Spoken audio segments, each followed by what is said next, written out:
अब हम permutation and combination का 6 मॉडल डिस्कस करते हैं, जहां पर हम क्लियरली ये समझने की कोशिश करेंगे कि रेपिटेशन के साथ कब जाएं और जनरल क्वेश्चन में रेपिटेशन का यूज ना करें।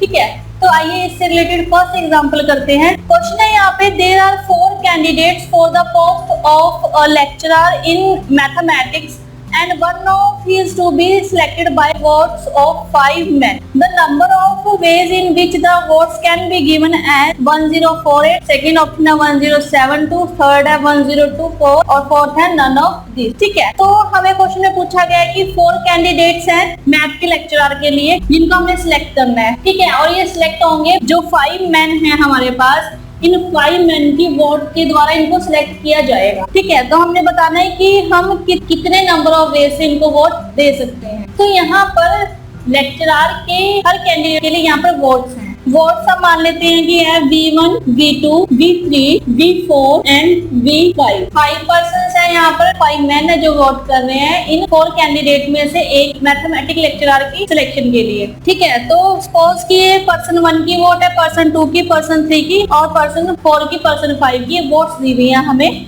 और हमें 4 पर्सन्स में इनकी वोट को डिस्ट्रीब्यूट करके हमें ये बताना है कि कितने वे से हम जो ये 4 कैंडिडेट है इनमें से एक को सिलेक्ट किया जा सकता है। अब यहाँ पर माना कि जो वोट 1 है वो फर्स्ट मैन की है। ठीक है, और जो ये फर्स्ट मैन की वोट है वो फर्स्ट कैंडिडेट को वोट मिली। ठीक है, अब ऑब्वियस है कि तो फर्स्ट वोट सेकंड कैंडिडेट के लिए भी होगी और यही फर्स्ट वोट थर्ड कैंडिडेट के लिए भी होगी और यही फर्स्ट वोट जो फर्स्ट मैन की वोट है वो फोर्थ कैंडिडेट के लिए होगी, क्योंकि इन चारों में से कोई एक सिलेक्ट होगा। तो यहाँ पर जो वोट 1 है वो हम 4 वेज में दे सकते हैं।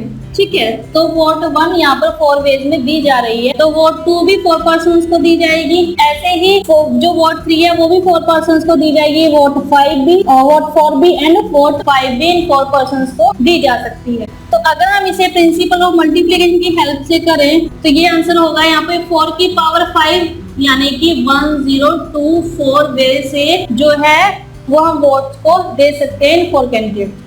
अब तो ये था कि जो रेपिटेशन है वो अलाउड है, यानी कि वोट 1 जो है वो फर्स्ट कैंडिडेट को भी दी जा रही है, दूसरे सेकंड कैंडिडेट को भी दी जा रही है, थर्ड कैंडिडेट को भी, फोर्थ कैंडिडेट को भी, ऐसे ही। ठीक है, और सेकंड ऐसे ही सेकंड वोट भी फर्स्ट को, सेकंड को, थर्ड को, फोर्थ कैंडिडेट को दी जा रही है, ऐसे ही थर्ड वोट, फोर्थ वोट और फिफ्थ वोट। ठीक है, रिपीट होने के साथ हमारा आंसर आया 1024। अगर क्वेश्चन में ये हो कि रेपिटेशन अलाउड नहीं है तो क्या होगा, तो ये होगा कि जो फर्स्ट वोट है वो 4 पर्सन को जा रही है ना, तो फर्स्ट वोट हमने दी 4 पर्सन को। अब रेपिटेशन अलाउड नहीं है तो यानी कि किसी एक पर्सन को एक वोट मिल चुकी है, अब वो फर्स्ट वोट किसी दूसरे कैंडिडेट को नहीं मिलेगी, तो उस कैंडिडेट को कोई सेकंड या थर्ड वोट नहीं मिलेगी। तो फर्स्ट वोट को हम 4 डिफरेंट वे से फिल कर सकते हैं, और सेकंड वोट को हम 3 वे से, थर्ड वोट को 2 वे से एंड फोर्थ को 1 वे से, एंड जो फिफ्थ वोट है उसको हम 0 वे से यहाँ पर दे सकते हैं। ठीक है, तो मल्टीप्लाई कर लेंगे तो हमारे पास अगर रेपिटेशन अलाउड नहीं है तो इसका आंसर आ जाएगा। लेकिन क्वेश्चन में हमारे पास कुछ भी स्पेसिफाइड नहीं था कि रेपिटेशन अलाउड है या नहीं अलाउड है, तो हम ये मानकर चलेंगे कि सभी कैंडिडेट्स को सभी वोट मिली है और इसलिए इसका आंसर है 4 की पावर 5 यानी कि 1024।